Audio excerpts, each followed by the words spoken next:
Ito yung LC1. Ayan, nagpapalitan.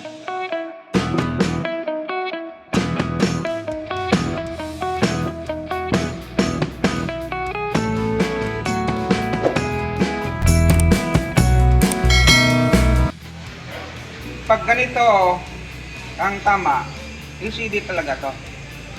Ano yan? Pinaka best choice nito, palit LCD. Kasi may tama na yan. Ngayon, kung gusto mo nang magawa ng paraan, i-modify natin. Try natin na kung magawa pa ng paraan. Pero LCD talaga to. Ngayon, pagka nagawa yan at nawala yung flickering na yan o yung bar line, hindi rin garantisado na tatagal ang TV mo. Kasi may tama na talaga ang LCD niyan. So yun yung gagawin natin. Gawa natin ng paraan. Ikaw ang gagawa pa lang, hindi ako. Tuturo ko sa'yo paano gawin. Tapos, mag-ipon ka na ng pambili kung magawa mo. So test natin yung saan banda yung LC1, LC2 sa ganitong board. So gamit tayo ng lapit mo na lang. Gamit tayo ng oscilloscope yan, magpapalitan dapat yan. So dito, nakita natin sa side na to, yan, maliit talaga. Tingnan natin to kung tama ba ako. Ito yung LC1. Ayan, nagpapalitan. Tapos yung kasunod niya,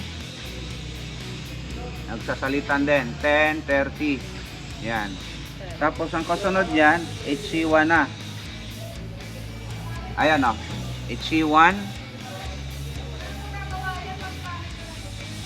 HC2. HC3, HC4, HC5, HC6. Ayan. So ngayon, ang display nito may bar lines. Try natin na alisin yung LC1, LC2 muna sa side na to. Try natin. Okay. So dito, tinanggal natin yung LC1, LC2. Nawala yung bar lines, di ba? Problema, yung flicker, nandyan pa rin. So, ang susunod natin dyan, try natin i-disconnect yung HC1 hanggang HC5. Tingnan natin kung mawala ba yung pagkukurak na yan.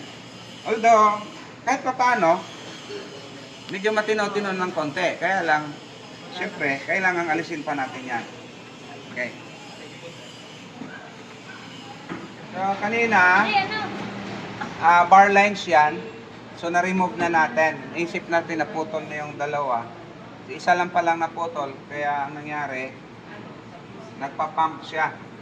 So, meron malabo, tapos lilinaw, malabo, lilinaw. So, hindi pala naputol yung isang side. So, meron pang tumawid. Kaya, nagpa-pump siya. So, ngayon, in-observe natin. Observe pa natin. Tingnan natin kung tatagal pa siya. So, ganun lang ang ginawa natin. Disable yung LC1, LC2 dahil may problema na yung glass. So, pag mga ganito, tumatagal naman.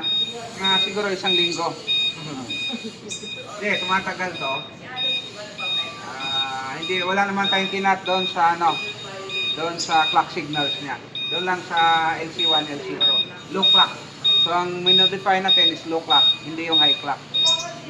Observe na lang to. LC, low clock,